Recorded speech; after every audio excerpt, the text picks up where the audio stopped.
Ils sont bien souvent les premières victimes du changement climatique dans la région. Les agriculteurs sont obligés de s'adapter face au climat qui se dérègle. Alors comment s'y prennent-ils et surtout, est-ce qu'ils s'en sortent? Les réponses dans ce grand format réalisé avec Ophélie Perroux, Guillaume Balin et Laura Klein.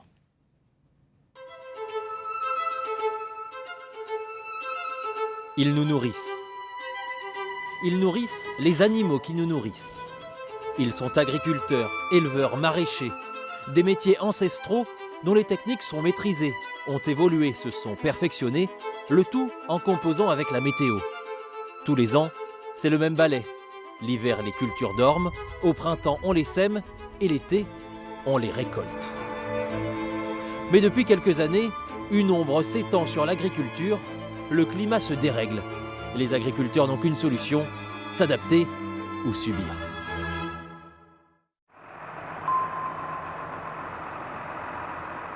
Michael prépare l'un des moments clés de l'année, le semis, en l'occurrence le semis de ses billes de betterave. Avec 26 années de carrière au compteur, il est l'un de ces premiers agriculteurs témoins du changement climatique. Quand je me suis installé en 97, moi j'ai connu des hivers encore très rigoureux avec de la gelée, avec parfois même des cultures qui ont été détruites par la gelée. Et là, malheureusement, depuis 5-10 ans, les hivers ils sont aujourd'hui trop doux, pas assez de gelée, et ça nous pose des soucis aussi sur nos techniques culturales.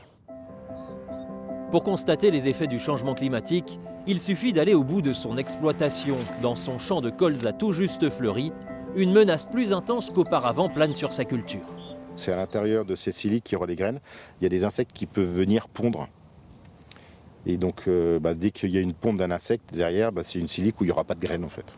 Donc ça, c'est entre autres lié au climat. Quand on a des hivers trop doux, tous ces insectes ravageurs ne sont pas détruits par la gelée. Avec d'un côté des étés qui deviennent trop secs et de l'autre des hivers trop doux, Michael a dû décaler ses dates de semis et adapter ses variétés. Le colza qu'on sème aujourd'hui a une capacité à fleurir un petit peu plus tôt que les années précédentes. Moi, quand je me suis installé, le colza fleurissait un peu plus tard. Alors il y a l'effet climat évidemment, mais il y a aussi un peu l'effet génétique. Dans le département voisin, dans l'Aube, Michel est en plein désherbage. On observe bien autour tout le chevelu qui est venu se prendre tout autour des dents. Voilà. Donc là, ça veut dire que le travail est très intéressant. Il aurait pu désherber en pulvérisant du glyphosate. Mais ce retour à l'agriculture mécanique vient d'une conviction. On nous pousse un petit peu à revenir à l'agronomie parce que le tout chimique va disparaître peu à peu. Il y a beaucoup de molécules qui vont disparaître du marché et il faut retourner à l'agronomie, à ces outils-là, pour pouvoir pallier justement à ce manque de solutions. Mais c'est une autre solution qui fonctionne également. Des solutions pour s'adapter au changement climatique, Michel en a plein la tête. La première, diversifier ses sources de revenus, comme avec cet espace de vente directe, ces panneaux solaires ou ce relais colis gros volume. Parfois, s'adapter au dérèglement climatique demande des changements immédiats. Jean-Charles élève 95 vaches laitières dans la Marne, des vaches dont le cycle est très perturbé lors des canicules. La canicule influe déjà sur la quantité de lait, car les animaux produisent moins, mais en plus sur la qualité du lait, car ils auraient tendance à ne pas ingérer les mêmes choses dans la ration. Et chaque aliment, entre guillemets, donne des qualités respectives au lait. Alors pour éviter que la chaleur ne monte jusqu'à 40 degrés, il a installé il y a 3 ans ces ventilateurs géants.